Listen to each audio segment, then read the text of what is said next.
The Republic of Salé, also known as the Barbary Republic or the Republic of Two Banks, was a maritime pirate city-state located at the mouth of Barbary River on Morocco's Atlantic coast.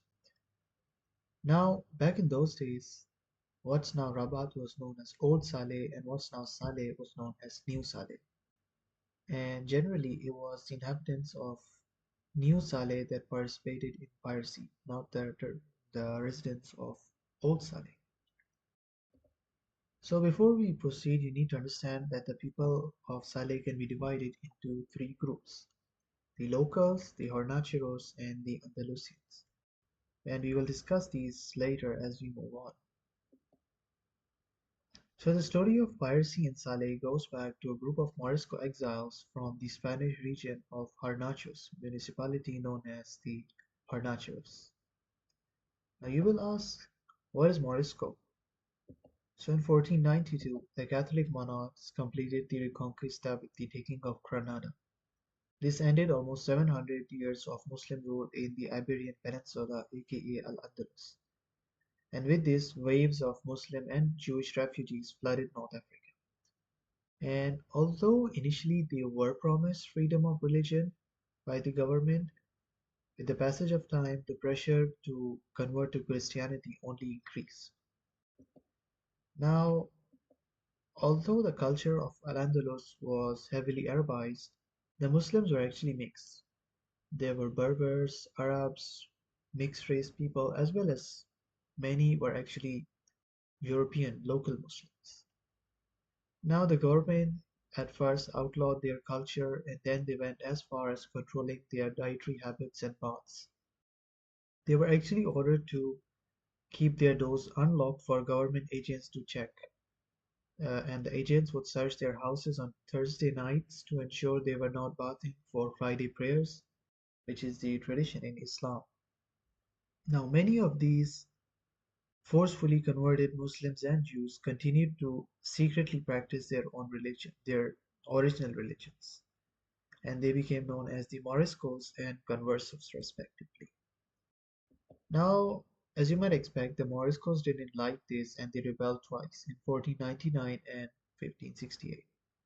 And although both rebellions were crushed, the Spanish government was worried because potentially the Moriscos could ally with their fellow Muslims in the Ottoman Empire and North Africa and fight against the Spanish crown itself. Forced conversion to Christianity wasn't working, so another solution was needed, a plan B, and that was expulsion. Now, despite local opposition by statesmen who believed this would, drain the economy and create a whole generation of people radicalized with hatred for Spain, the government still proceeded to decree the expulsion of Moriscos in 1609. And this lasted till 1614, though there were some exceptions. There were Moriscos who were allowed to stay. The expulsion was, needless to say, very brutal because children under the age of 7, the government decreed that they were to be taken away from their parents in order to be raised as Catholics. And in most cases, the Moriscos were only allowed to take mobile property with them. Everything else was to be confiscated by government and given to Christians. You couldn't sell it. And they were also required to pay for their journey to North Africa for themselves. And on the way, many became victims of disease, robbers, and other travel issues. Arriving in North Africa, they had to face a new dilemma. In Spain, everybody saw them as secret Muslims, and now in North Africa, everybody saw them as secret Christians. And it didn't help that the fact many of them had become accustomed to habits forbidden in Islam, like eating pork, because of their situation back in Spain. And the biggest sufferers were no doubt those who had truly converted to Christianity because their own communities saw them as traitors, and the Christian community did not trust their commitment to their new faith. So they were lost on both sides. The Hornacheros were one such group. Nominally Christian, they continued to practice Islam in secret. And they were one of their actions was that they were actually circumcised their male children at birth. Then at baptism, they would just tell their priests that our child was born this way. We didn't circumcise him. They would also bribe the Spanish officials and inquisitors to, stay out of their business. So practically, they were running their town like an independent republic. However, you see, their Islam was not the only problem, because they had also bribed King Philip of Spain with a princely sum of 30,000 ducats to allow them to keep weapons at a time other Moriscos weren't allowed to do so. And they had a reputation of allegedly killing robbers, killing travelers and robbing them, and then they would just bury them in mass graves in fields located outside their town. And there was also a rumor that they were running a large scale operation of making fake coins and then using them to make purchases in the market. Now, on 9th December 1609, the order came that Moriscos in Andalusia, Murcia, Granada, and the town of Hornachos should be expelled. And this time they were unable to bribe the government, and soldiers came to escort them. But there was one luck still on their side. You see, King Philip had earlier declared in a decree that although Moriscos can only carry their mobile property with them and the rest is to be confiscated, they can't even sell it. In some areas, there were exceptions. And the Hornachos quickly found out that they were actually in the exception zone in Extremadura, which was one of the four regions where there were exceptions. But this was conditional because they could sell their properties only if they agreed to leave willingly, and in this case, they would get a 30-day grace period to actually sell the properties. So the Hornacheros, they decided, okay, you know what, we will leave willingly, so they could get the 30 days, and they used this opportunity well.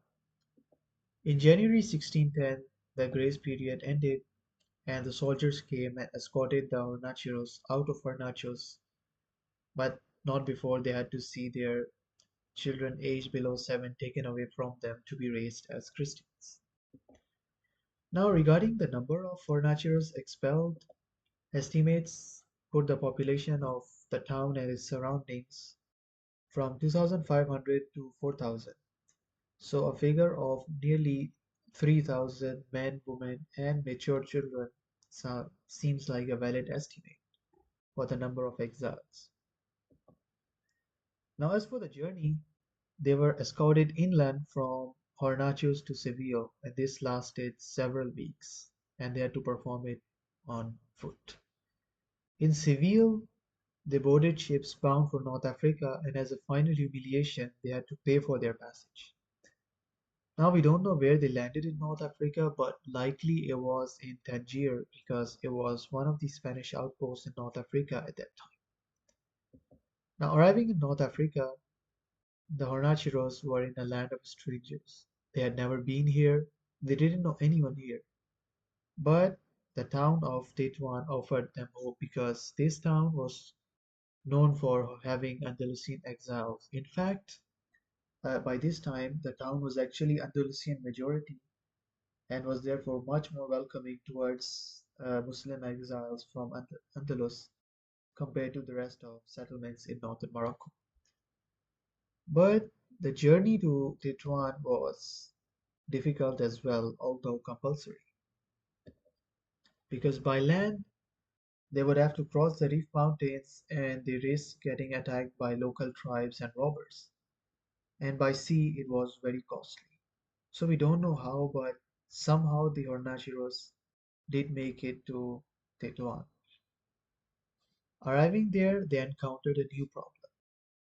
Back in 1603, Sadian Sultan Ahmad al-Mansur had died of plague, leaving behind three sons fighting over the throne.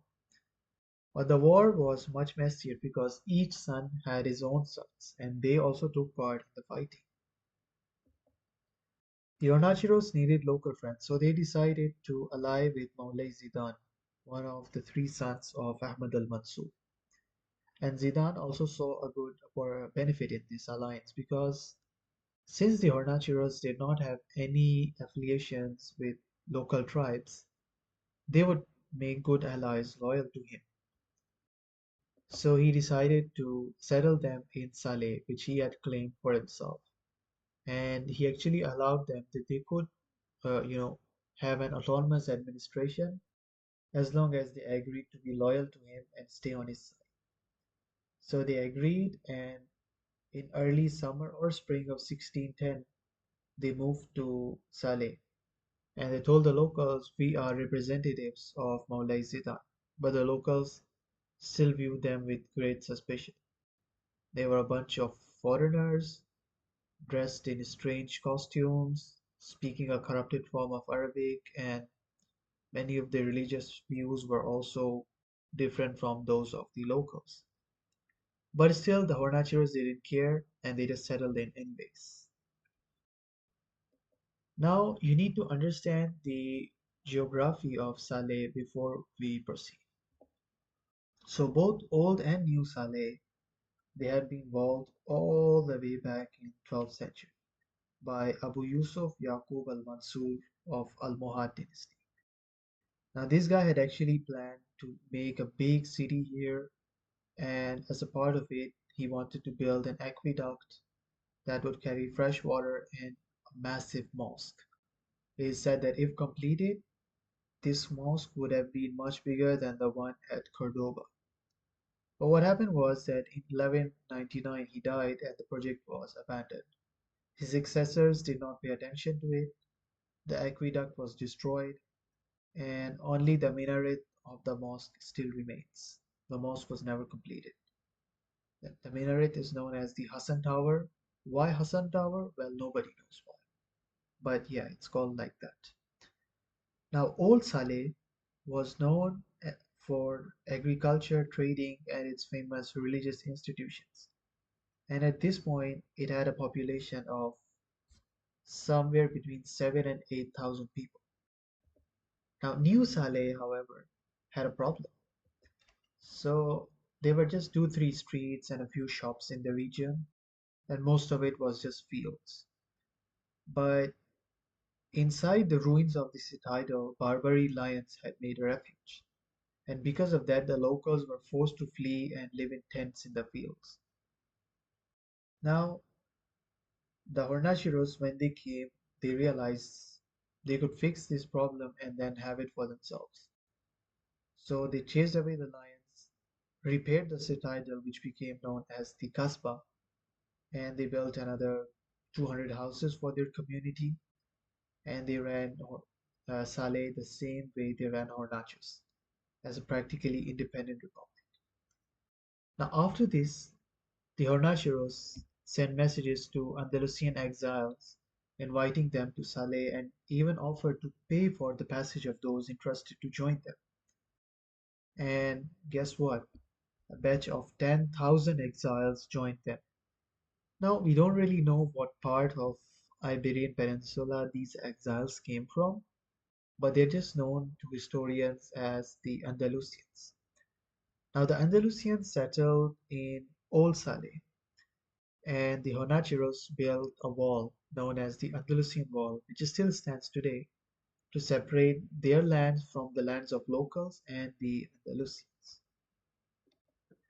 Now they were faced with a new question: how to run the economy of Saleh? And they actually had a pretty simple answer for it: piracy against Spain. So they saw piracy as a way of avenging their lost children, wealth, and homeland from Spain. Now, the issue was that back in Spain, most of them had been farmers, and a very few Andalusians had good knowledge with sailing. So, to make a pirate state, you needed, well, pirates, and those were nowhere to be found. And the Hornacheros would have probably settled for agriculture and trading if one event did not occur. And that was influx of pirates from England. Now you will ask, what has England got to do with piracy all the way in North Africa? So you see, After the Reconquista, Spain had become the most powerful Western European nation. They discovered lots of gold and riches in the New World, and Spanish ships would bring that loot to Spain. Now, England and Spain were at war, so England decided to harass and rob Spanish ships before they reached their destination in Spain. But there was one problem with this plan. The English did not have enough resources to attack Spanish ships in the Caribbean and the Atlantic. So they came up with a solution: privateers. Basically, the government of England made a deal with the pirates. We will give you license to rob Spanish ships and to use our ports, but in return, you will give us a portion of the loot. Now, these quote unquote legalized pirates were known as privateers. The government's biggest advantage in hiring these privateers was that they did not need to arrange any resources for them. How they will go, how they will fight, how they will crew the ships, this wasn't the government's problem. And instead, whenever the privateers want something, they would share that loot with the government. So it was a totally win-win situation for the government. Now, in 1604, the war came to an end, and overnight the privateers lost their licenses. Most of them just went back to normal lives, but those who didn't faced a new problem.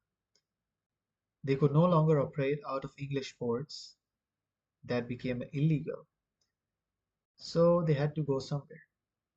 Now, Ireland was officially under English control, but practically it was some sort of Wild West in those days. So most of the pirates just went there. But those who wanted more decided to go to North Africa.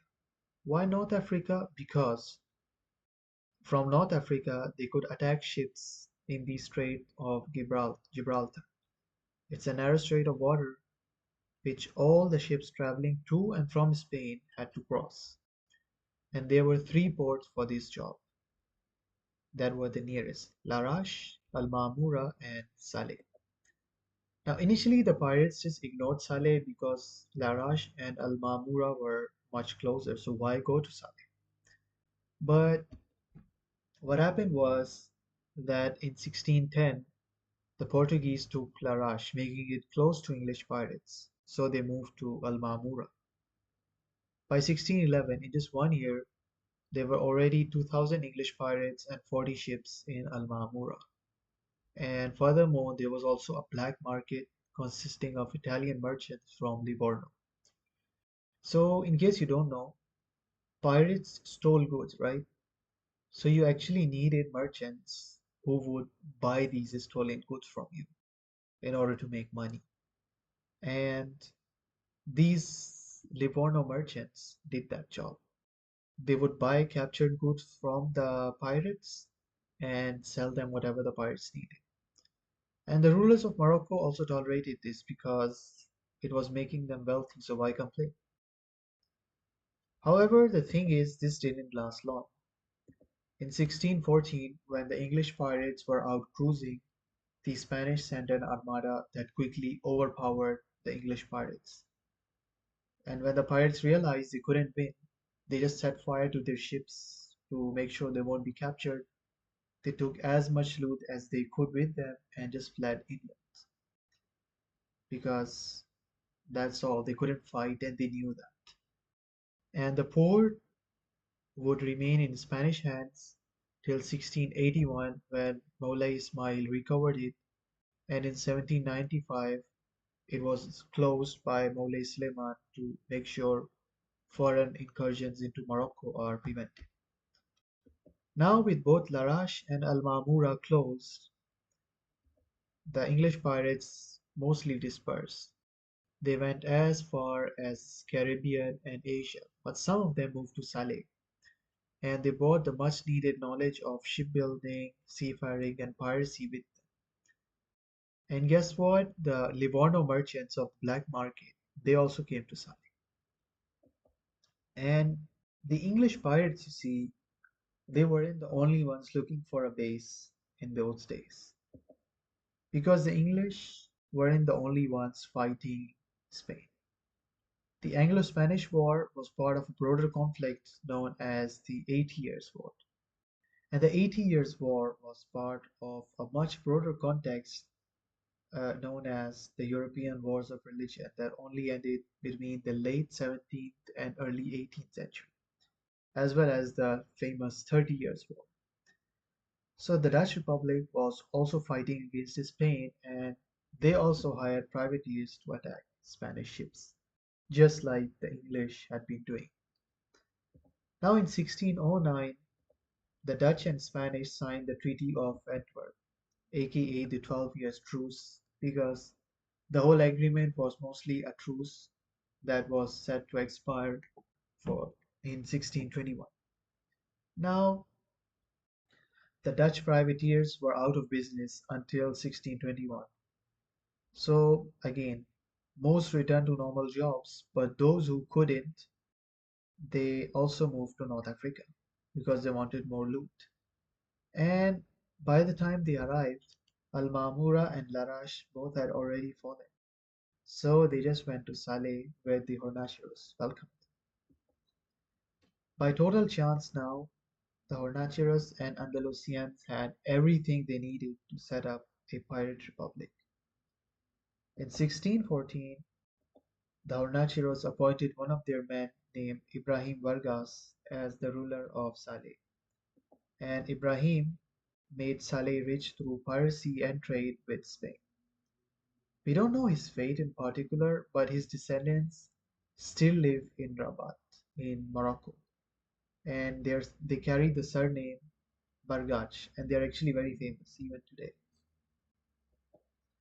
In 1619, the Islamized Dutch privateer Murad Rais the Younger moved to Saleh, and in 1624 he was elected the Grand Admiral and eventually became the ruler.